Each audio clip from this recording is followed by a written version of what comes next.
जब आपने बार्कलेस में स्टार्ट किया था तो आपकी स्टार्टिंग सैलरी क्या थी?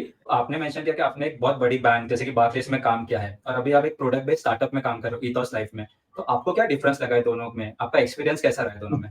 ये मैंने बहुत सुना हो, मतलब हर एक क्यूए सुनता है, आपने भी सुना होगा कि क्यूए में अच्छी सैलरी नहीं मिलती, क्यूए के जॉब रेलेवेंट नहीं है। तो आपको क्या लगता है इसके बारे में?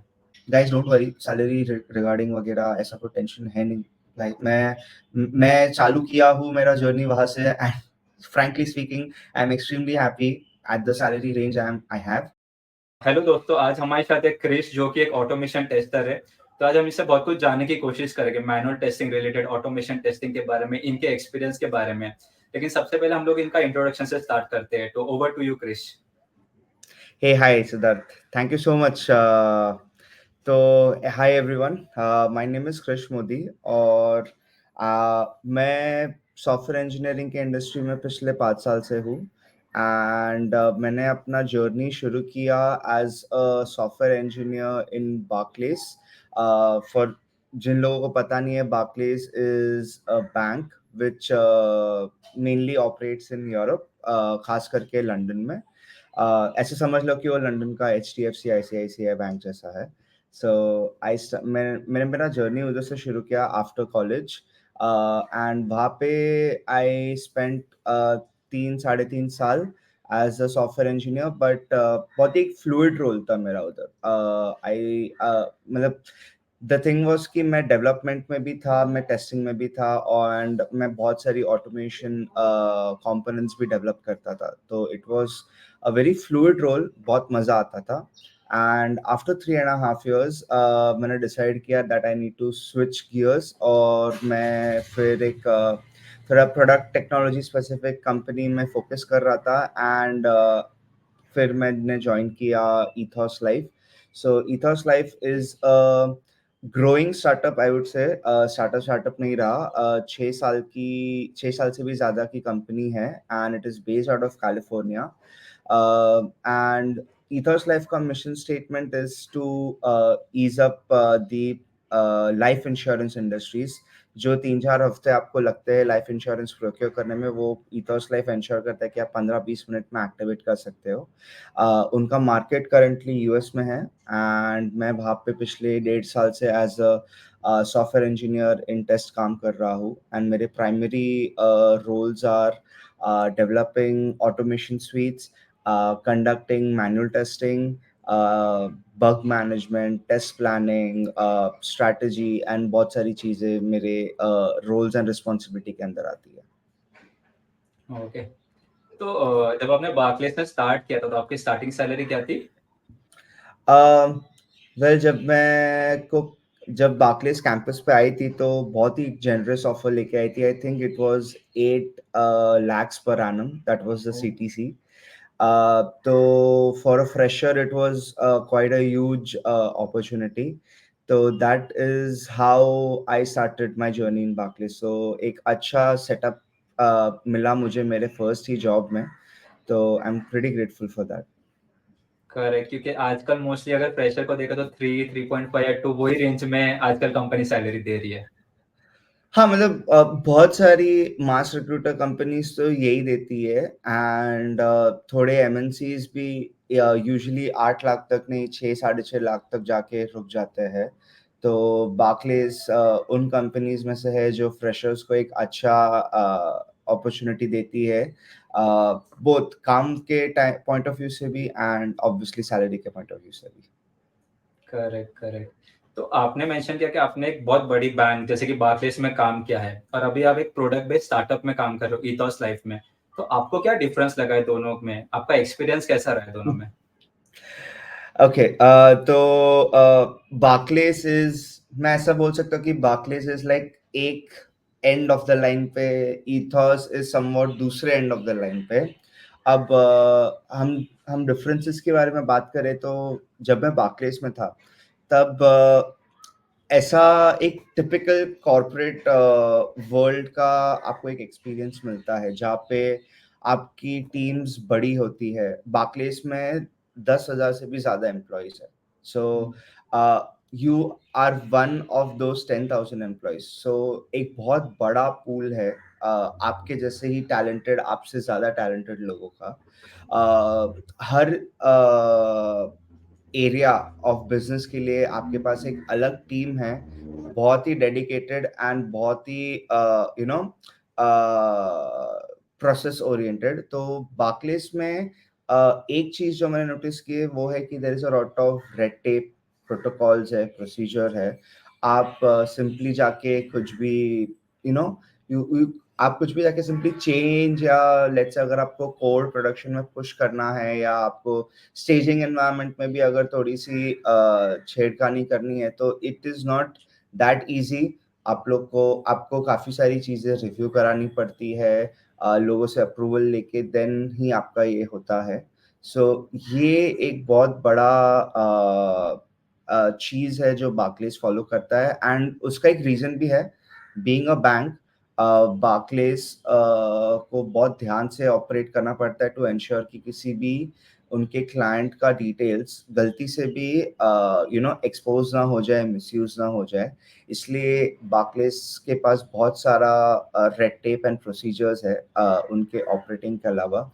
दूसरा चीज जो बार्कलेस में बहुत एविडेंट था वो था कि सॉफ्ट स्किल्स, मतलब एक जो कॉर्पोरेट सॉफ्ट स्किल रहता है ना, कि ईमेल्स एकदम सही से ड्राफ्ट करने चाहिए। अगर मुझे आपसे काम की बात करनी है, या मैंने आपसे कभी पहले बात ही नहीं की हो और मैं आपको ईमेल कर रहा हूँ, तो कैसे होना चाहिए, ये सारी चीज़ों पे बहुत एम्फेसिस रहती थी, विच मुझे लगता है कि एक अच्छी स्किल है। क्योंकि इवेंचुअली आप भी एक मैनेजरियल एग्जीक्यूटिव पोजीशन पे पहुंचते ही हो, तो ये स्किल्स अगर आपको अभी नहीं तो उस टाइम पे ज़रूर काम आती है। एंड आपको उसमें ये भी एक यू गेट द चांस कि आप थोड़ा सा एक सॉफ्ट पोलाइट नेचर भी डेवलप कर सको जब भी आपको किसी से बात करना हो। यूजुअली प्रोडक्ट या टेक्नोलॉजी कंपनीज या छोटी कंपनीज में ये सारी चीज़ों पे एम्फेसिस मैंने होते हुए देखा नहीं। मेरे फ्रेंड्स काम कर चुके, वहाँ पे फोकस रहता था काम करो, वो बातचीत करना it is a second thing, मतलब ठीक है। सो बार्कलेस में ये दूसरी एक चीज़ है जिस पे बहुत फोकस होता था। एंड तीसरा चीज जो मैंने नोटिस किया है इसकी बार्कलेस में, एज एन इंडिविजुअल एम्प्लॉय आपका काम जो रहता था, if you are just a fresh joinee, at least starting starting में आपको एकदम ऐसा बोलते हैं ना, कार्व्ड आउट काम मिलता था कि this is specifically what you need to do. ठीक है, तो देश तो एकदम वो बोलते हैं ना कि अगर आपसे 3 लेवल ऊपर कोई डायरेक्टर या कोई सीनियर मैनेजर बैठा हुआ है, उसके पास अगर इतना काम आया तो एक लेवल नीचे इतना, फिर इतना, फिर इतना, तो आपको एक ट्रिकल डाउन वर्क मिलता था। So the one thing which I felt कि मुझे पूरा पिक्चर नहीं दिखता था ऑलवेज बार्कलेस में working on the team. At least starting में तो मुझे वो विजिबिलिटी का इशू काफी बार रहा है। ऐसा नहीं है कि वो लोग डॉक्यूमेंट्स वगैरह नहीं देते थे, but they used to give us the context of the project, but जो हायर लेवल्स पे विजिबिलिटी, जो चीजें चल रही है, जो चीजें मूव हो रही है, डिसीजन चेंज हो रही है, ये हो रहा है, वो हो रहा है, वो आपको इतना जल्दी और पूरा पिक्चर समझ में नहीं आता था। Used to only get information जो आपके काम से रिलेटेड था। सो ये 3 चीज़ें मैं बोल सकता हूँ कि बार्कलेस में बहुत प्रोमिनेंट थी। एंड ये 3 चीज़ें मैंने इसलिए पकड़ी क्योंकि यही एरिया के अराउंड ईथॉस इज लाइक एकदम दूसरे एंड पे। सो अगर हम लोग कंपनी साइज का बात करते हैं तो Barclays 10,000 and ईथॉस I think 350, maximum 400 people. तो देयर इज लाइक एकदम वास्ट डिफरेंस। तो आप ऑल ऑफ अ सडन ईथॉस में आके you come into the spotlight की अच्छा, वहां पे तो आप एक बहुत बड़े भीड़ में you are just one individual. यहाँ पे ये वो रेशियो अचानक से बहुत कम हो जाता है। So it can be good और bad depending on who you are. अगर आपको थोड़ा सा साइलो में रह के काम करना पड़ता है तो may be not, but for someone like me मुझे ये बहुत अच्छा लगा ट्रांजिशनिंग कि अब I have got a better platform come number of लोगों के साथ। तो मैंने एक्सपेक्ट किया था कि मुझे ज़्यादा काम, ज़्यादा रोल्स एंड रिस्पॉन्सिबिलिटीज मिलेगी, which I got in Ethos. And that was also because कि मैं जब ईथॉस ज्वाइन किया था I was almost 4 years of experience पे, तो वो लोग ने उस हिसाब से मेरा रोल्स एंड रिस्पॉन्सिबिलिटीज ट्वीक किया था। सो साइज तो हुआ, सेकेंडली टीम्स। सो जैसे कि मैंने स्टार्टिंग में बताया, I work with the test engineering team, I am a software test engineer. तो सिद्धार्थ भी मेरे साथ कुछ टाइम तक थे। So we all were a part of a horizontal test engineering team, and हम सब किसी ना किसी एक प्रोजेक्ट में टैग्ड हुआ करते थे। सिद्धार्थ एक प्रोजेक्ट में थे, मैं एक प्रोजेक्ट में था, हमारे बाकी टीम मेंबर्स अलग अलग प्रोजेक्ट्स में थे। तो यस, हम लोग भी प्रोजेक्ट स्पेसिफिक काम करते थे, but the good thing about having a small team was that कि हम लोग को ऊपर का विजिबिलिटी बेटर था। लाइक हम लोग को समझ में आता था कि ऑल द वे सीईओ या डायरेक्टर लेवल से जो डिसीजंस हो रहे हैं वो क्या है, कितना फास्ट चेंजिंग है, all of a sudden requirements क्यों मतलब थोड़ी चेंज हो गई, या डिजाइन में क्यों ट्वीक्स आए हैं। एंड वो हम लोग को एकदम ऐसा लैग के बाद नहीं समझ में आता था। बहुत बार हम लोग उसमें इन्वॉल्व भी रहते थे। तो आपके पास एक तरह से सब चीजें खुल जाती है, जो रेड टेप, जो प्रोटोकॉल, जो प्रोसीजर की मैंने बात की थी बार्कलेस में। ईथॉस उसके कंपैरिजन में तो बहुत ही कम फॉलो करता है। ईथॉस के पास भी एक सेट ऑफ गाइडलाइंस है टू एंश्योर कि कोड ब्रेक ना हो, एंड अगेन इंश्योरेंस स्पेस में है वो लोग, तो they also need to ensure कि लोगों के सेंसिटिव इंफॉर्मेशन आर हैंडल्ड अच्छे से। But I feel that Ethos क्योंकि एक छोटी और फास्ट कंपनी है, उनके guidelines are more flexible and change भी होते रहते हैं, एंड आपके पास ज़्यादा कंट्रोल रहता है उस पर। सो ये एक डिफरेंस है। दूसरा, क्योंकि अगर आपको इतना विजिबिलिटी एंड आप इतना कोऑर्डिनेटेड आई वुड से, आप इतना इन टच रहते हो विद एवरीवन। मतलब ऐसा नहीं कि आपसे 2 लेवल या 3 लेवल ऊपर बैठे के साथ आप महीने में एक ही बार बात कर रहे हो, पता चला आप उसको मैसेज करके पूछ रहे हो कि अरे ये क्या हो गया करके, ये कि फट गया। सो ये बार्कलेस में नहीं होता था इतना इजीली। मैं मेरे डायरेक्टर को ऐसे all of a sudden message नहीं कर दूंगा कि हाय क्या हो रहा है करके, बट वही हर मैं मेरे सीईओ तक को भी ऐसे मैसेज कर देता था कि हे व्हाई हैज दिस चेंज करके। सो उस लेवल का डिफरेंस की वजह से आपको विजिबिलिटी बहुत जल्दी मिलती थी। आप हमेशा लूप में रहते हो, तो you feel a little connected with people as well. आपको ऐसा लगता है कि हाँ, आपका वर्क बहुत जल्दी विजिबल हो जा रहा है। बार्कलेस में भी होता था, it used to take its time, but Ethos में ऑन द स्पॉट समझ में आता है कि अच्छा कृष्ण ने ये काम करके हो गया इसका, या सिद्धार्थ ने ये बग फिक्स कर दिया, तो एवरीवन इज अवेयर। तो that is another difference I would say कि था। बाकी I think learning point of view में आई वुड से कि दोनों ही कंपनीज में लर्निंग मुझे तो अच्छा मिला। Being in the starting phase of my career, Barclays में मुझे डोमेन नॉलेज सीखने मिला, सॉफ्ट स्किल सीखने मिला, टेक्नोलॉजी के पॉइंट ऑफ व्यू से भी काफ़ी कुछ सीख पाया मैं। एंड जब आई फेल्ट कि I reached a certain saturation point कि अब इसके आगे आई फील कि मेरे को थोड़ा सा चेंज करना चाहिए, मेरे को कंफर्ट जोन से बाहर निकलना चाहिए, that's when I moved into Ethos. So and Ethos में तो Siddharth you are also aware कि काम भी एक्सपोनेंशियल रहता है, लर्निंग भी एक्सपोनेंशियल रहता है, एंड छोटी कंपनी है, ओपन सोर्स सॉफ्टवेयर रहते हैं, तो आप लिटरली कुछ भी सीख सकते हो। लाइक अगर आपको कोई लैंग्वेज सीखना हो, कोई टेक्नोलॉजी सीखना हो, कोई प्लेटफॉर्म से यूज टू होना हो, I don't think Ethos is ever going to be like कि अरे ये क्यों किया करके। In fact they would be more happy कि अच्छा अभी ये भी आता है करके, तो चलो सही, इसको कैसे यूज करते हैं। सो या I think that's about it. Correct, या लाइक एक कभी कभी क्या होता है बड़ी कंपनी में हम लोग एक पार्ट में काम कर रहे होते हैं, हमको एंड टू एंड नहीं पता होता है। वो यस। स्टार्टअप में पता चल जाता है कि एंड टू एंड ये प्रोडक्ट कैसे काम करेगा। तो उससे ऐसा होता है कि हमको लगता है कि लर्निंग स्टार्टअप में ज्यादा है, लेकिन ऐसा नहीं है। बड़ी कंपनी में भी आप डोमेन नॉलेज प्रोसेस सीख सकते हो कि लोगों से कैसे बात करते हो। स्टार्टअप में आप काम कैसे फास्ट कर सकते हो, मतलब स्पीड वो कैसे कर सकते हो। दोनों जगह ही लर्निंग है, लेकिन अपना अपना पर्सपेक्टिव होता है।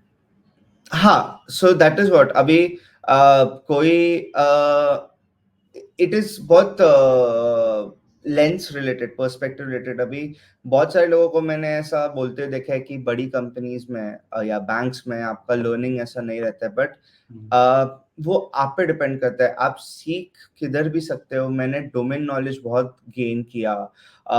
मेरी टीम इतनी सपोर्टिव थी कि मुझे एक साइबर सिक्योरिटी का भी पैशन था, तो मैं साइबर सिक्योरिटी का एक न्यूज़लेटर चलाता था एंड वो लोग ने उसको अप्रिशिएट करके मेरी ट्रेनिंग्स भी ऑर्गेनाइज की वगैरह। सो इट्स कि बड़ी कंपनीज में ऐसा नहीं है कि आपको कोई रोक के रखता है, इट्स जस्ट दैट आपको थोड़ा ज़्यादा इनिशिएटिव इसलिए दिखाना पड़ता है क्योंकि इतने सारे लोग हैं कि कहीं न कहीं you have to stand out a little, ताकि आप फिर अपने हिसाब से अपना लर्निंग भी टेलर कर सकते हो। एंड ऐसा भी नहीं है कि मैं चाहता तो बार्कलेज के भी किसी दूसरे टीम में जा सकता था क्योंकि उनका डोमेन अलग हो जाता है। प्लस जैसे आपने बोला, बार्कलेज में आप अगर एक टीम में हो तो आपको बाकी टीम्स के साथ एंड टू एंड कोऑर्डिनेशन इतना नहीं मिलता है, इट्स वेरी लिमिटेड। तो अनलेस आप क्रॉस टीम प्रोजेक्ट्स पे काम कर रहे हो, so I could have gone into a different part of a different team, या एक पूरे डिफरेंट बार्कलेज के बिजनेस में भी ट्राई करके शिफ्ट हो सकता था, बट मेरे पर्सनल गोल्स एंड एम्बिशंस अलग थे। सो ये एक बहुत गलत असम्पशन है कि बड़े कंपनीज में लर्निंग नहीं होती है या कम होती है। इट इज ऑल अबाउट कि आप कितना एफर्ट डाल लो लर्निंग के लिए। बड़ी कंपनीज में लर्न करने के लिए बहुत कुछ होता है। छोटी कंपनीज में एज यू सेड इतना फास्ट मूविंग रहता है कि आपका learning is like second to you. So it feels कि हाँ, छोटी कंपनीज में लर्निंग ज्यादा होता है, but it's just the way the two type of companies operate, उससे ही खाली आपको ऐसा लगता है डिफरेंस है। बाकी लर्निंग इज वेरी सब्सटेंशियल दोनों एंड पे, आई फील। करेक्ट, डिपेंड करता है इंडिविजुअल पे। अगर उसको सीखना है तो बड़ी कंपनी में भी सीख सकता है, अगर सीखना है तो स्टार्टअप में भी सीख सकता है, और नहीं सीखना है तो किधर भी नहीं किधर सीखेगा। भी नहीं सीख सकता है। एग्जैक्टली एग्जैक्टली, नुक्स किधर भी निकाल सकते हैं। सो या हाँ, करेक्ट करेक्ट, नहीं ये मैंने भी एक्सपीरियंस किया है।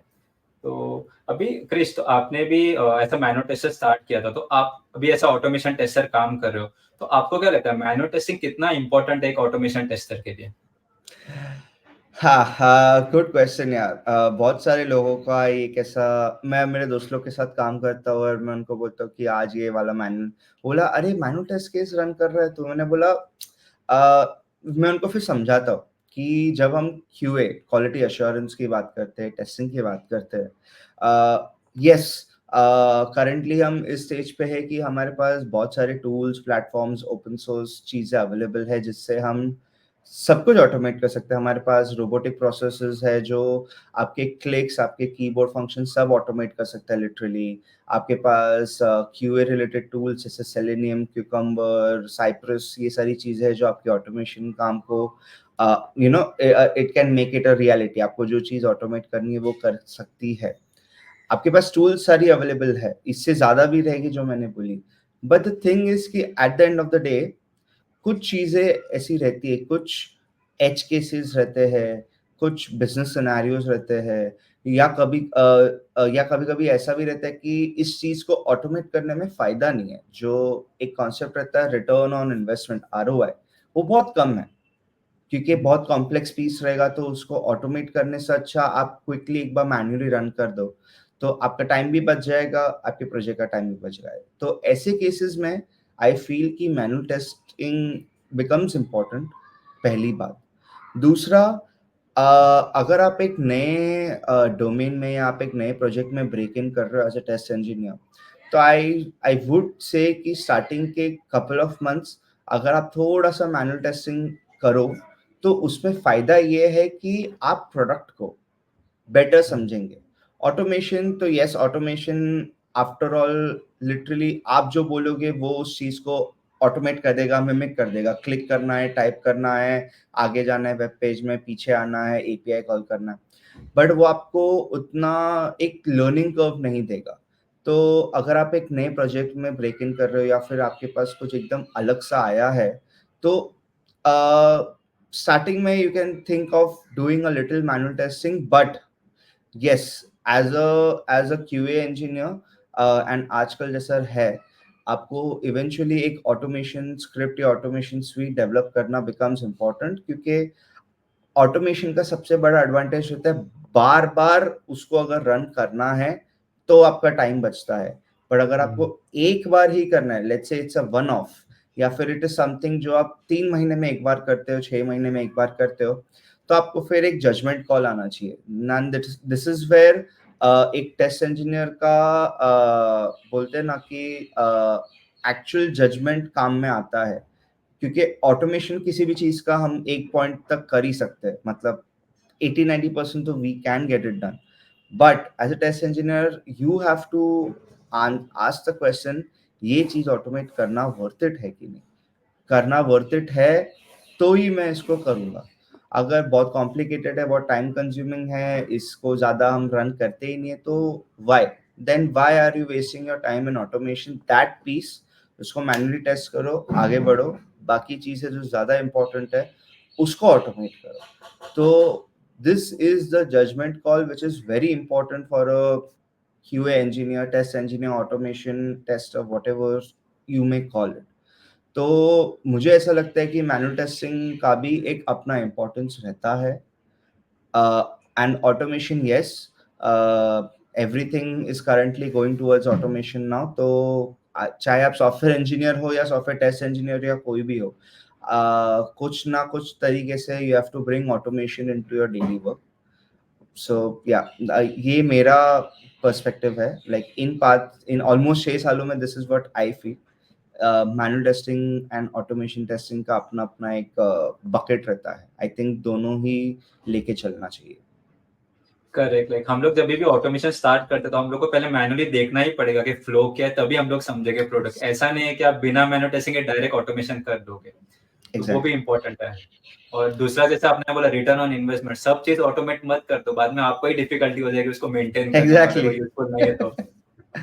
मतलब आप फिर आंसरेबल हो जाते हो, अगर आपने 2 दिन स्पेंड किया है ये चीज ऑटोमेट करने में, तो मे बी आपके सीनियर या आपके मैनेजर आके पूछेंगे कि ये एक्चुअली करने लायक था क्या, मतलब वो 2 दिन में तुम, मतलब 2 दिन के जगह पे आप 2 घंटे में उसको मैनुअल टेस्ट करके आप वो बाकी का जो टाइम है you could have invested it in something else, something जिससे you know at the end of the day जो प्रोजेक्ट है वो आगे बढ़े, जो कंपनी है उसको भी फायदा हो।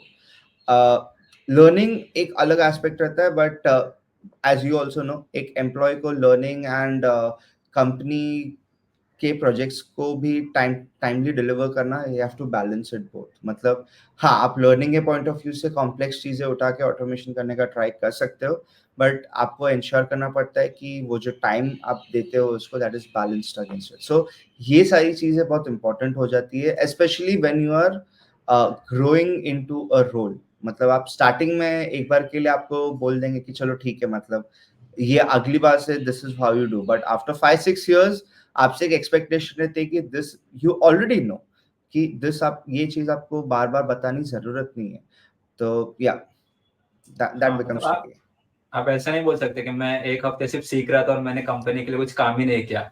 एग्जैक्टली, या एग्जैक्टली, स्टार्टिंग में मे बी पहला 1 महीना ऑनबोर्डिंग कोई नहीं, कुछ नहीं प्रॉब्लम है ना, but once you are in the rhythm of working, तो यस, वो एक हफ्ते का learning should translate into almost 2-3 महीने का काम। करेक्ट। तो it is definitely quite useful, कोई भी आपको रोकेगा नहीं, पर वो एक हफ्ते का लर्निंग अगर आप एक चीज के लिए, छोटी चीज के लिए कर रहे हो, तो yes, anyone is going to raise a question कि भाई क्या कर रहे हैं, मतलब व्हाई आर यू स्पेंडिंग इतना डेडिकेटेड टाइम। तो time management is important as well when it comes to automation roles.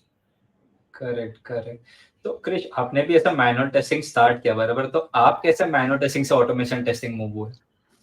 Okay, तो मैं जब बार्कलेस में था, तो फर्स्ट 6 मंथ्स मुझे मेरे मैनेजर ने बहुत क्लियरली बोला था जब मैंने ज्वाइन किया था कि क्रिश, हम लोग के पहले 6-7 महीने में ना we got a few things जो हम लोग को करनी ही है खत्म, एंड एक बहुत बड़ा कंप्लायंस प्रोजेक्ट था। तो उन्होंने बहुत क्लियरली मुझे बताया था कि ये चीज को आपको डोमेन पॉइंट ऑफ व्यू से स्केल अप करके you have to understand it, and आपको 3-4 महीना इस पे टेस्टिंग करना ही पड़ेगा।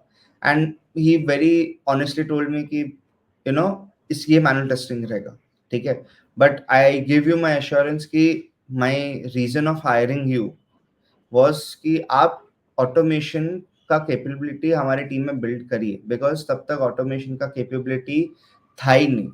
ओके, सो पहला 4-5 महीना आई डिड मैनुअल टेस्टिंग एकदम शिद्दत शिद्दत वाला बोलते हैं ना, मतलब, and that help me understand the product a bit better.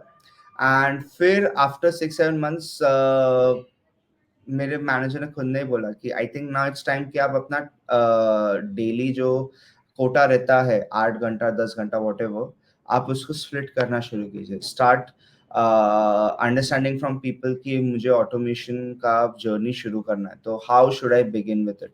आपके पास सीनियर मेंबर्स है, मैं हूँ, हमारे से गाइडेंस लीजिए। पहले आइडेंटिफाई कीजिए कि क्या चीज़ें ऑटोमेट करना पहले ज़्यादा ज़रूरी है। लाइक कोई भी चीज़ उठा के you just can't start automating. You have to understand कि कौन सी चीज़ ज़्यादा इंपॉर्टेंट है एंड इसको ऑटोमेट करने से अपने को ज़्यादा फायदा होगा। सो वो ऑटोमेशन के जर्नी में जो स्टार्टिंग का जर्नी था, when I started including those things in my day to day manual testing as well, तब मुझे वो चीज़ें सीखने मिली। आरओआई क्या होता है, कॉम्प्लेक्सिटी कैसे जज करनी होती है, ऑटोमेशन करना है कि नहीं कैसे डिसाइड करना होता है। तो ये सारी चीज़ों पे बहुत एम्फेसिस किया था मेरे मैनेजर ने, एंड ये चीज़ें मैं पिकअप किया, एंड आज तक मुझे वो लर्निंग सर्व करता है। कभी-कभी गलती हो जाती है, नो डाउट, बट वो लर्निंग एक ऐसा बेसलाइन है कि यस, ऐसे आपको ऑटोमेशन अप्रोच करना होता है। फर्स्ट कितना टाइम लगेगा, कितना कॉम्प्लेक्स है, एंड आप इतना टाइम डालोगे तो इसको आपको रिटर्न ऑन इन्वेस्टमेंट कितना मिलेगा। These 2-3 questions are very important before आप किसी भी फीचर का या किसी भी प्रोडक्ट का ऑटोमेशन पिकअप करो। तो इस चीज़ को 2 महीने लगे। फिर हमने आइडेंटिफाई किया कि क्या चीज़ सबसे सही रहेगी to use as an automation tool, and we went with the classic Selenium Cucumber setup. तो सेलेनियम लिया, and we started writing our automation scripts. The fun thing was कि ये ऑटोमेशन एक मेनफ्रेम एप्लीकेशन के लिए था। सो मेन फ्रेम्स एक ऐसा सिस्टम है जो यूजुअली ऑटोमेशन में जाता ही नहीं है। मेन फ्रेम्स, अगर if people don't know about it, तो बैंकिंग सिस्टम्स में mainframes are literally at the centre of your systems. आपके वेब पेजेस, आपके मोबाइल एप्लीकेशंस, सब कुछ क्लाइंट के लिए एक्सेसिबल रहता है, बट वो सब चीज़ें at the heart of it is run by a mainframe, क्योंकि mainframe के पास computational power बहुत ज़्यादा रहता है, and our team used to directly work on that mainframe and used to ensure कि चीज़ें are up and running, नए features उस पर release हो रहे हैं, stuff like that. तो main frame automation is literally a very niche thing. मैं बहुत कम लोगों को देखा हूँ मेन फ्रेम ऑटोमेशन करते हुए, but that was the ask of my team, and उस आस्क के हिसाब से वी वेंट विद सेलेनियम, क्योंकि सेलेनियम में देयर वाज अ प्लगइन जो मेन फ्रेम ऑटोमेशन को सपोर्ट कर सकता था, and that's how we begin our journey. एक टेस्ट केस लिखा, चलो 4-5 कमांड सही चले, फिर हम लोग ने एक 10 टेस्ट केसेस लिए, उसको ऑटोमेट किए। फिर उसका आरओआई अच्छा था, तो एंड उसका हम लोग ने स्टेक होल्डर्स को दिखाया, तो they were happy with it, and धीरे धीरे करके we started building our automation suite. एक पूरा फ्रेमवर्क बनाने का कोशिश किया। It was not just random कि हाँ 5 स्क्रिप्ट्स इधर है, 2 स्क्रिप्ट्स उधर है। मैंने मेरे सीनियर के हेल्प के साथ एक थोड़ा प्लेटफॉर्म सेटअप किया कि पहले हमको ये बेस बनाने का है, ये बेस बनाने के बाद फिर उसके ऊपर ऑटोमेटेड टेस्ट केसेस लिखना विल बिकम इजी। तो या तो द थिंग वाज कि मैनुअल से ऑटोमेशन आने के लिए मैं इतना इजीली नहीं आ पाता कि अगर मैंने मैनुअल पहले नहीं किया होता, तो टू बी वेरी ऑनेस्ट। तो दैट इज वाई, जैसे मैंने पहले बोला, if you are able to do manual testing थोड़ा सा एट द बिगनिंग, तो that really becomes important for you to then conduct automation on that same product. फिर आपको एक रिदम बैठ जाता है, आपको समझ में थोड़ा आ जाता है कि प्रोडक्ट क्या है, कैसा है करके। So, yeah. तो आपने जैसे बोला कि आपको ऑटोमेशन करना पड़ा था जो प्रोजेक्ट पे काम करे, तो आपने खुद से सीखा ऑटोमेशन जो सेलेनियम था, या आपको पहले से आता था? नहीं, तो कॉलेज में सेलेनियम पे लिटरली आई थिंक एक चैप्टर ही था, एंड हार्डली एक एक्सपेरिमेंट था। तो डेफिनेटली सेलेनियम आता तो नहीं था, नाम सुना था बट आता नहीं था प्रॉपर। तो यस, जो पहले के इनिशियल 1.5-2 महीने थे, जब मैं ऑटोमेशन का स्कोप कर रहा था कि कैसे क्या करना है, साइड बाय साइड मेरा लर्निंग भी जारी था। तो सेलेनियम के बारे में जितना भी ओपन सोर्स मटेरियल अवेलेबल था, यूट्यूब हो गया, वेबसाइट्स हो गए, ऑफिशियल डॉक्यूमेंटेशंस हो गया, तो सब चीज़ें मैं रेफर कर रहा था एंड एटलीस्ट एक बेसिक लेवल का लर्निंग मिल जाता है तो यू कैन स्टार्ट। ये एक एडवाइस मैं लाइक इन जनरल भी इंजीनियर्स को देना चाहूँगा कि अगर आप कोई नया चीज़ लाइक नया टूल या लैंग्वेज या प्लेटफॉर्म पिकअप कर रहे हो, आई वुड से कि एक बार आपको एक बेसिक नॉलेज उसका आ जाए ना, स्टार्ट वर्किंग, मतलब उसको यूज करके अपना काम शुरू करो। द रीजन बीइंग कि आपको हर छोटी चीज इमीडिएटली पता करना इज नॉट नेसेसरी, क्योंकि वो आप with your work you can keep learning as well. नहीं तो होगा क्या, एक महीने के जगह पे आप 3 महीना स्पेंड करोगे लर्निंग में एंड फिर you won't have anything to show. This is the difference between your college and your work. आप 3 महीना बैठ के सिर्फ पढ़ नहीं सकते हो अपने काम पे, ठीक है, you have to also contribute आपका पढ़ाई into the work. That is how any company works, be it small be big whatever. तो ये एक एडवाइस देना चाहूंगा। तो anyways coming back to the point, I learn Selenium, at least basics मैंने clear किए and then I started using it and building the script. Selenium इतना मुश्किल था नहीं पिकअप करने को, द रीजन बीइंग कि मैंने अपने इंजीनियरिंग में जावा एक्सटेंसिवली किया था and selenium works like extremely well with Java.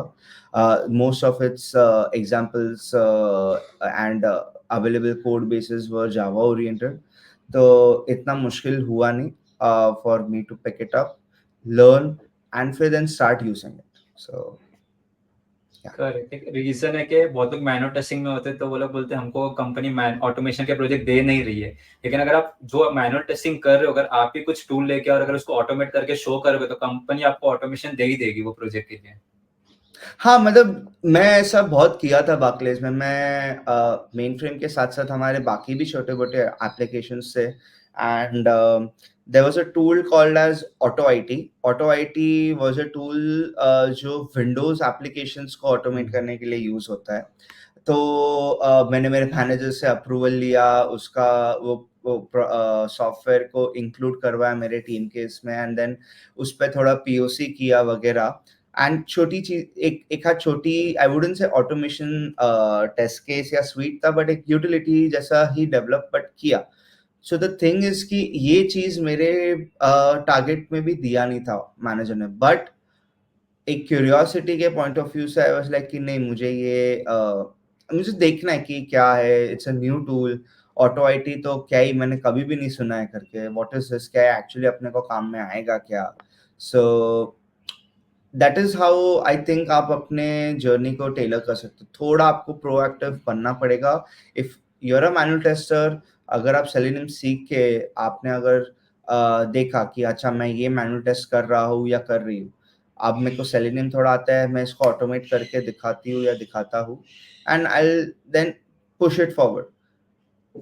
तो दो चीज हो सकती है, या तो आपके मैनेजर अप्रिशिएट या आपके सीनियर अप्रिशिएट करेंगे एंड मे बी आपका रोल्स उस हिसाब से स्विच होएगा, नहीं तो you will get an indication कि यहाँ पे आपको ऑटोमेशन का स्कोप दिख रहा है कि नहीं। अगर नहीं दिख रहा है तो you can still keep learning on your skills and eventually you can try to move into a role or a company जहाँ पे आपको ऑटोमेशन करने का मिले। But that is how it is, first you have to learn, show a little POC थोड़ा दिखाना पड़ेगा, तब जाके एटलीस्ट समझेगा सामने वाला कि अच्छा इसको भी ऑटोमेशन मतलब सीख रहा है, सीख रही है, आता है वगैरह। तो वो ऐसे उसको सपने में तो नहीं आएगा ना कि अरे हाँ आज कृष को ऑटोमेशन आ गया करके चलो उसको प्रोजेक्ट देते करके।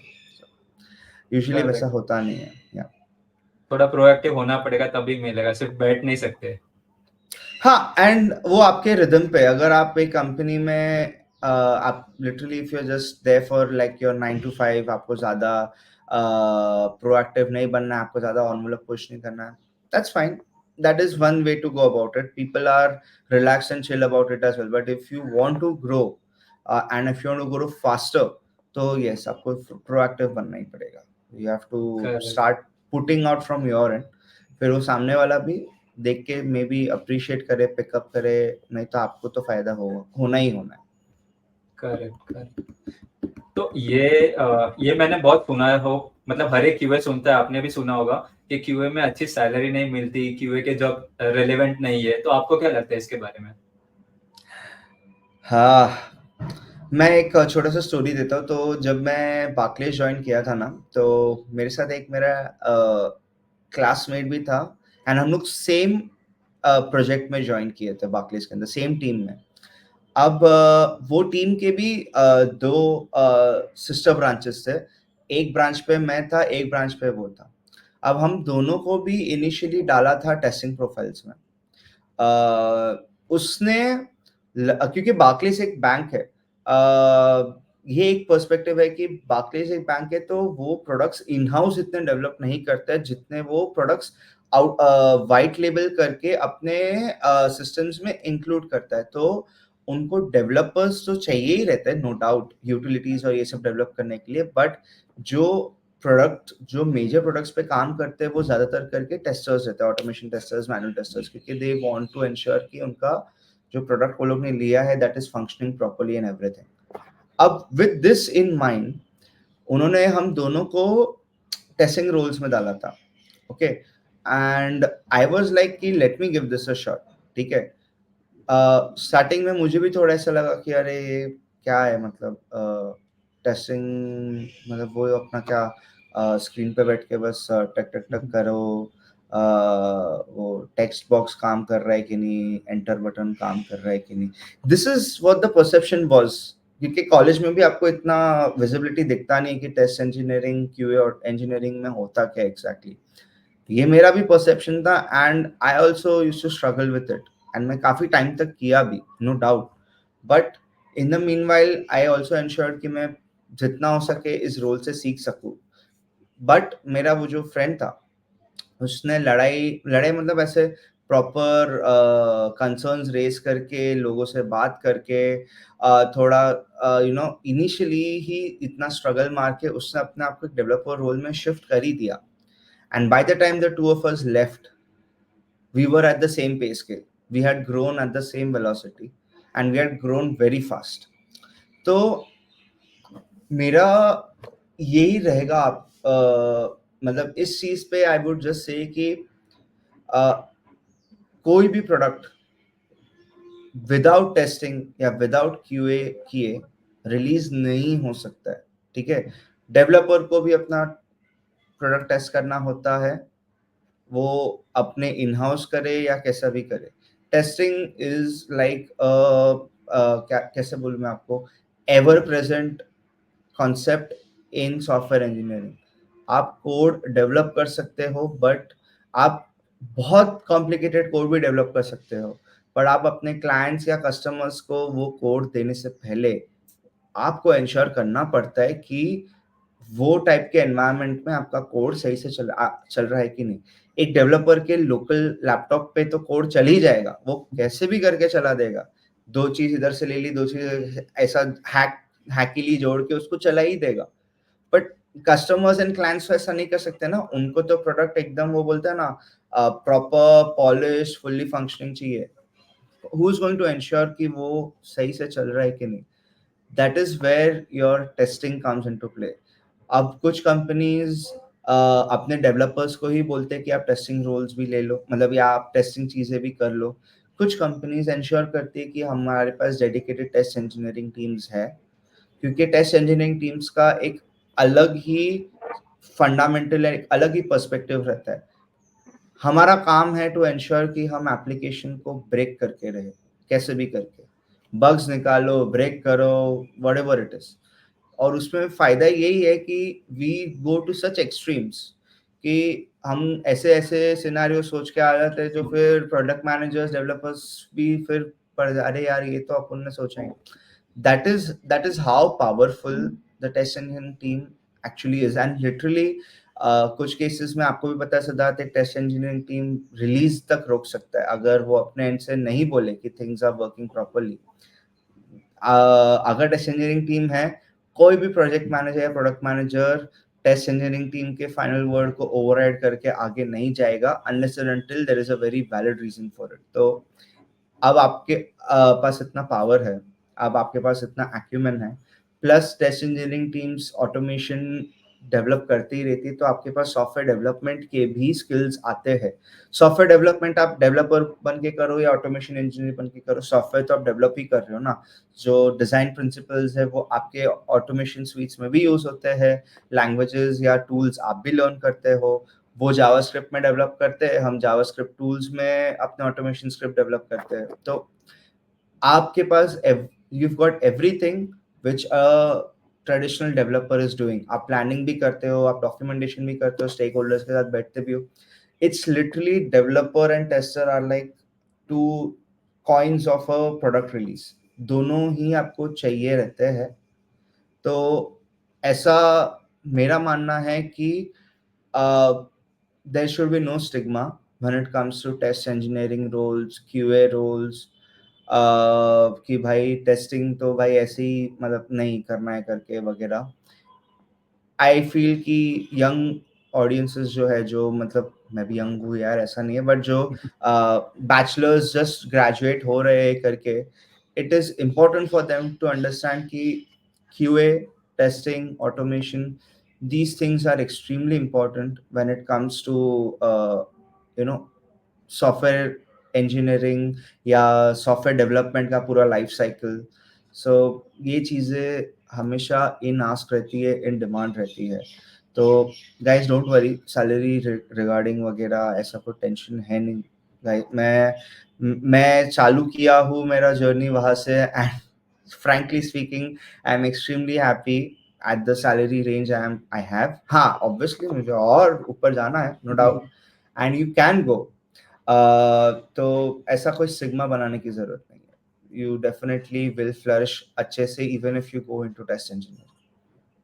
करेक्ट, क्योंकि नेगेटिविटी होती है, जैसे आपने भी स्टार्ट किया था, मैंने भी स्टार्ट किया। जब हम लोग बाहर बोलते हैं कि मैं मैनुअल टेस्टिंग कर रहा हूं, तो सब बोलते हैं मैनुअल टेस्टिंग ये क्या काम कर रहा है। बट ऐसा नहीं, अगर आप पे काम करोगे तो ग्रो कर सकते हो, और सैलरी भी आपकी शायद डेवलपर के पार में हो जाए, सेम लेवल पे भी सैलरी मिल जाए आप दोनों को। यस, एंड क्या रहता है ना, eight the end of the day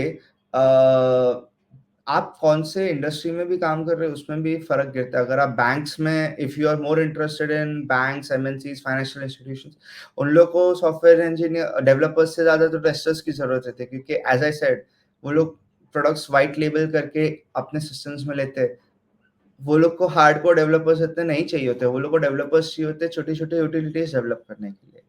ठीक है, तो ऐसे केसेस में तो आई वुड से कि it's better to be an automation engineer, क्योंकि आप लिटरली मेन प्रोडक्ट के साथ काम करते हो, उस पे स्क्रिप्ट्स डेवलप करते हो, यू गेट बेटर विजिबिलिटी। तो जस्ट अ इंसेंटिव गाइस, आप पहले इंडस्ट्री देखो क्या है, थोड़ा स्टडी करो बिफोर मेकिंग एन ओपिनियन।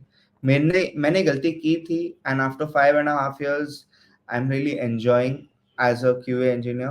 बहुत फ्लेक्सिबिलिटी, बहुत फ्लूइडिटी, आप क्या कुछ नहीं कर सकते हो इस रोल में, literally like it's really fun. काफी कुछ आपको करने को मिलता है। You are not just stuck with developing the code, you have to take care of a lot of other things. आपको बहुत सारी चीजें सीखने भी मिलती है। करेक्ट, इससे रिलेटेड एक क्वेश्चन है, जैसे हम लोग बोलते हैं कि क्यूए का रोल रिप्लेस हो जाएगा, तो अभी एआई के बारे में बात चल रही है, चैट जीपीटी। तो अभी सब लोग ऐसे ही बोले कि क्या चैट जीपीटी हमारे रोल को रिप्लेस कर लेगा, तो क्या लगता है आपको इसके बारे में? आई थिंक हम लोग अभी तक उस स्टेज पे पहुंचे नहीं है जहाँ पे ओपन एआई या एआई ऐसी सारी चीजें जो है, चैट जीपीटी, ये किसी भी टाइप के इंजीनियर को इंक्लूडिंग टेस्ट इंजीनियर को फुल्ली रिप्लेस कर सकता है। द रीजन बीइंग कि जैसे प्रोडक्ट मैनेजर या प्रोजेक्ट मैनेजर रिक्वायरमेंट गैदरिंग में रिक्वायरमेंट्स शॉट डाउन करता है, उसके लिए उसको दिमाग लगता है। वो चैट जीपीटी को स्टेटमेंट दे सकते हैं, चैट जीपीटी जेनेरिक चीजें लाके दे सकता है, बट चैट जीपीटी को आप पूरा अपना कंपनी का आर्किटेक्चर तो नहीं दे दोगे ना कि भाई मेरे इसमें ये टेक स्टैक है तो मैं ये कर सकता हूँ, ये नहीं कर सकता हूँ। इट रिक्वायर्स सामने वाले का ब्रॉड नॉलेज, कि उसको पूरा पिक्चर पता है, वो पूरे पिक्चर को समझ के उस हिसाब से क्लाइंट रिक्वायरमेंट्स को टेक्निकल रिक्वायरमेंट्स में ट्रांसलेट कर सकता है। वैसे ही एक डेवलपर हो या इन दिस केस एक क्यूए इंजीनियर हो, ऑटोमेशन इंजीनियर हो, सिंपली माइंडलेसली हम लोग शुरू नहीं करते काम करना। You also know it very well कि कोई प्रोजेक्ट, अगर कोई फीचर रिलीज हो रहा है, हम ऑलवेज इंश्योर करते हैं कि test engineers are there from the very beginning. The reason being कि वो समझ में भी तो आना चाहिए ना दैट कि अगर मेरे को इसका कोड लिखना भी है, ठीक है, तो क्या है, कैसे लिखना है, क्या मैं प्रॉब्लम स्टेटमेंट बनाऊंगा जिसका कोड निकल जाएगा, then you can use your ChatGPT, try to generate the code and make your life easier.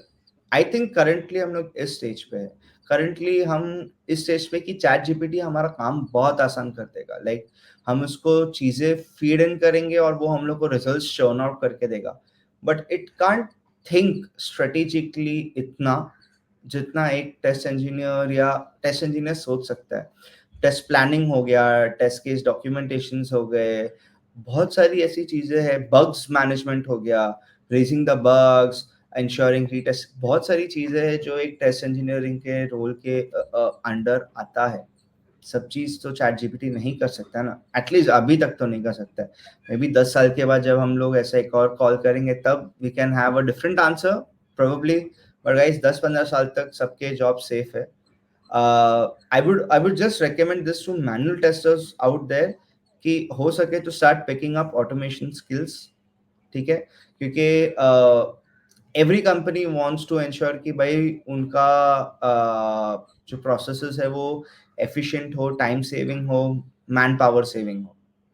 तो बिफोर यू थिंक कि you are about to get the x, better कि आप automation skills at least एक basic level पे तो you should try and develop, because automation is a reality. Everything, हर चीज में आपको ऑटोमेशन चाहिए रहती है, ठीक है, तो वो चीज पे may be you can focus more rather than thinking कि भाई चैट जीपीटी कल मेरा जॉब लेके चले जाएगा करके। तो I don't think we are there yet, frankly speaking. Time है, करेक्ट ठीक है, तो अपने नेक्स्ट जनरेशन वाले लोग को टेंशन लेने दो। अभी के लिए let's focus on us. Correct like मैंने भी एक्सपीरियंस किया कि हम लोग ऐसा ये सोचे कि चैट जीपीटी हम लोग को रिप्लेस कर लेगा, इससे अच्छा हम लोग ये सोचे कि हम लोग चैट जीपीटी को कैसे यूज कर सकते हैं हमारा काम आसान करने के लिए, तो वो शायद बेटर रहेगा। या use it as a tool, it is a बहुत पावरफुल है चैट जीपीटी, मैं मजाक भी नहीं कर रहा। मतलब आप उसको एक पूरा कोड बोल, if you will give it a small piece of code और बोलोगे इसका यूनिट टेस्ट लिख के दे, वो 70-75% यूनिट टेस्ट केस लिख के दे भी देगा अच्छे से, ठीक है। तो it is that powerful. So chat GPT is definitely एक बहुत ही revolutionary piece of I would say engine है जो सब यूज कर रहे हैं। यूज करो बिंदास, लाइक दबा के यूज करो। वी ऑल्सो हमारे कंपनी में भी लाइसेंस लेके हम भी बोलते हैं भाई करो यूज, चैट जीपीटी को फुल ऐसा निचोड़ दो, जितना तुम उससे पूछ सकते हो पूछो, but just don't get scared of the fact कि अरे आज मैं इसको यूज कर रहा हूँ, कल ये मेरा ही जॉब खा जाएगा करके।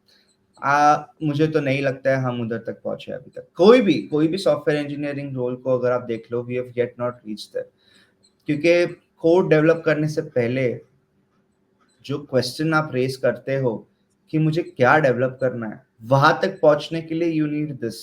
चैट जीपीटी वो करके नहीं दे सकता है आपको। So correct yup.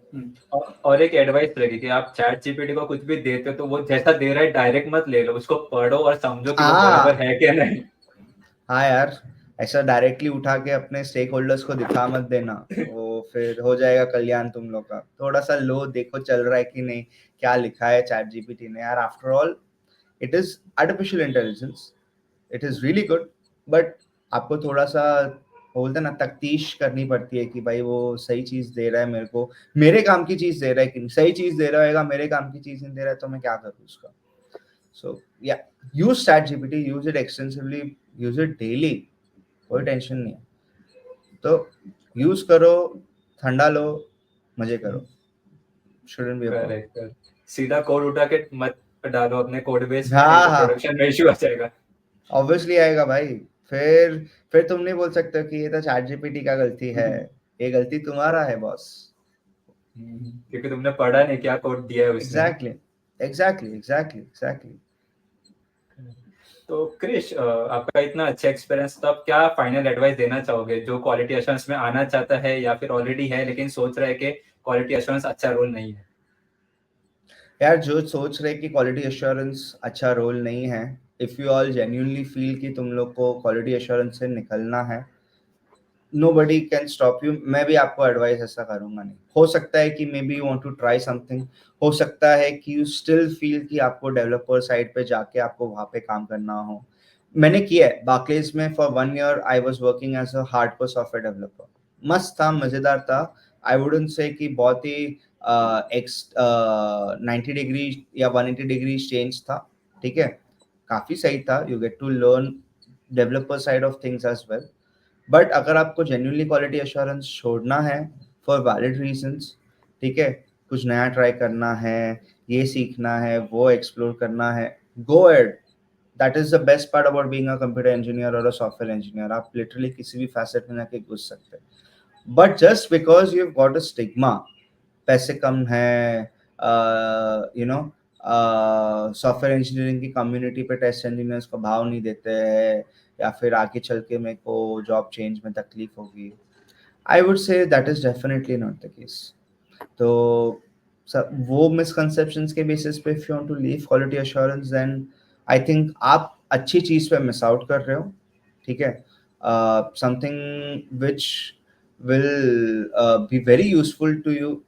ठीक है, आपके आगे के अपवर्ड ट्रेजेक्टरी में, whenever you are going past your engineering के roles and going into a little more managerial roles, I think वहाँ पे तो खास करके एक क्वालिटी एश्योरेंस या एक टेस्ट इंजीनियरिंग के जो स्किल्स रहते हैं वो बहुत इजीली अच्छे से ट्रांसलेट होते हैं. बिकॉज हम लोग कोडिंग, ऑटोमेशन, टेस्टिंग के अलावा बहुत बाकी चीज़ें भी मैनेज करते हैं.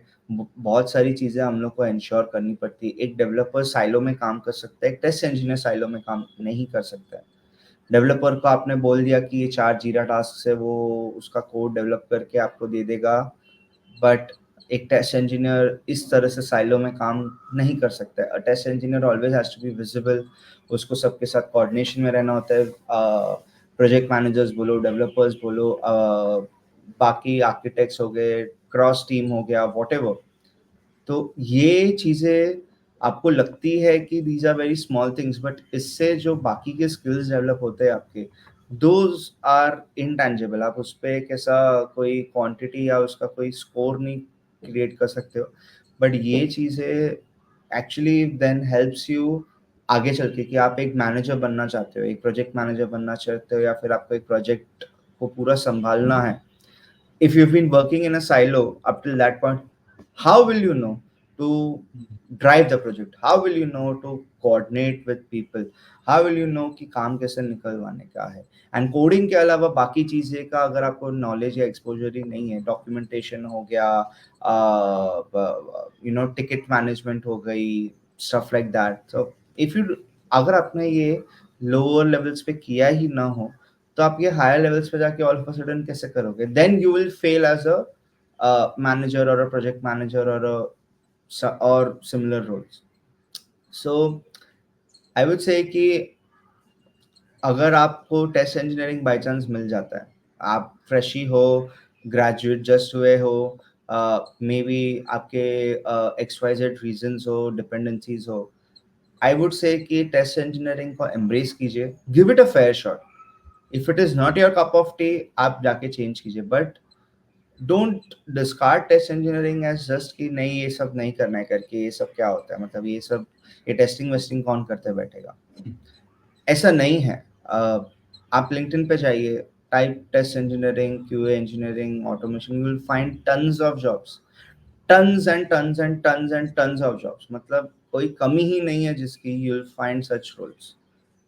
अगर इतने जॉब ओपनिंग्स है तो कंपनीज गधे तो है नहीं ना कि ये लोग इतने जॉब ओपनिंग्स खोल के रखे हैं इन्होंने. तो आई वुड से कि स्टिग्मा के साथ अगर आप टेस्ट इंजीनियरिंग को डिस्कार्ड कर रहे हो, तो I would say it is wrong. Genuine reason से if you want to not join, not stay in the role, it is fine. And people who are enthusiastic for testing and QA engineering, welcome. हम लोग को हमेशा enthusiastic लोगों की जरूरत रहती है, जो टेस्टिंग को जस्ट एक ऐसा your day to day task नहीं, बट उसको एक अपना सेकेंड नेचर बना देते. कि मुझे टेस्टिंग नहीं करना, मुझे एप्लीकेशन को ब्रेक करना है, तो मुझे ये एप्लीकेशन में बग्स निकालने हैं कि अरे ये फ्लो तो मेरे को रिक्वायरमेंट्स में है, बट ये फ्लो भी तो हो सकता है ना, इस फ्लो के बारे में क्या, that kind of inquisitive curious perception एक किसी भी टेस्ट इंजीनियरिंग में, मैनुअल ऑटोमेशन हो, बहुत ज़रूरी है। तो for people who are about to join or enthusiastic, I would say वो एक क्यूरियोसिटी डेवलप कीजिए। जस्ट बिकॉज आपको किसी ने बोल दिया कि एक कोड ऐसे काम करता है या एक फीचर ऐसे काम करता है, डजंट मीन कि you have to work in that rules and boundaries. Your job is to actually try and push those boundaries जितना आप कर सकते हो, till the time it doesn't break, and फिर जाके बोलो कि हाँ भाई इधर जाके टूटा है ये, तो इधर तक सही है, इतना आपका सॉफ्टवेयर का टॉलरेंस, इट्स वेरी गुड। तो दैट काइंड ऑफ थिंकिंग आपके पास होना बहुत फंडामेंटली अच्छा रहेगा if you are going into the space of test engineering. So that is what I would say to people who are curious कि भाई ये क्यूए क्या चीज होती है करके। सो करेक्ट, लाइक मैं भी अग्री करता हूँ। तो लाइक ये सारे पॉइंट्स रेलेवेंट है, तो ऐसा मत सोचो कि क्यूए नेगेटिव है और मत आओ। एक शॉट दो और ट्राई करो और फिर देखो कि आपको जमता है कि नहीं जमता है। exactly, Correct. give it a shot So, guys. Correct. So thank you Krish, like आपने अपना एक्सपीरियंस शेयर किया, जर्नी शेयर किया। होप इससे लोगों को मदद मिलेगी। So thank you once again. Thank you so much, Siddharth. मुझे actually बहुत अच्छा लगा. Like, I think this is something I'm doing for the first time. Talking about test engineering QA, and I'm not sure ये कितने लोग देखेंगे, but I hope कि whoever sees this, अगर इससे कोई एक जन भी इंस्पायर होता है अपना क्यूए का जॉब नहीं छोड़ने को या क्यूए में इंटरेस्ट भी दिखाने को, तो I think the two of us have done our job. तो let's hope for the best. Let's hope कि 2-3 साल में ऐसा एकदम एंथुसियास्टिक टेस्ट इंजीनियर्स पूरा कम्युनिटी ज्वाइन करे, एंड ये हम स्प्रेड करे word to even more people. So thank you so much, Siddharth, for you doing such sessions. I think हम सब टेस्ट इंजीनियर सोचते तो है कि अरे जाके बोलना चाहिए कि भाई ऐसा नहीं है, but you are actually doing something about it, so that is really commendable, and kudos to you, 2 thumbs up for the same. Correctly, जैसे आपने बोला कि अगर किसी एक को भी फर्क पड़ता है तो हमारा ये पॉडकास्ट सक्सेसफुल हुआ। Exactly. Yep. 101%. And if anyone is जो भी ये वीडियो देख रहा है, अगर if they want to connect with me, my full name is Krish Modi. बहुत easy है, KRISH, not double R super hero वाला, and मोदी का सरनेम वेल अभी तो किसी को जरूरत है ही नहीं. You all can just look me up on LinkedIn, send me a message, and we can talk it out. Don't worry. Correct, मैं डिस्क्रिप्शन पे भी दे दूंगा क्रिश मोदी का लिंक्डइन का लिंक, तो आप लोग कनेक्ट करके बात भी कर सकते हो। 101%. Okay, thank you Krish for your time, और होप इससे लोगों को मदद मिले। I'm hoping as well, fingers crossed. Thank you so Yeah. much, Siddharth. Thank you, bye. Bye.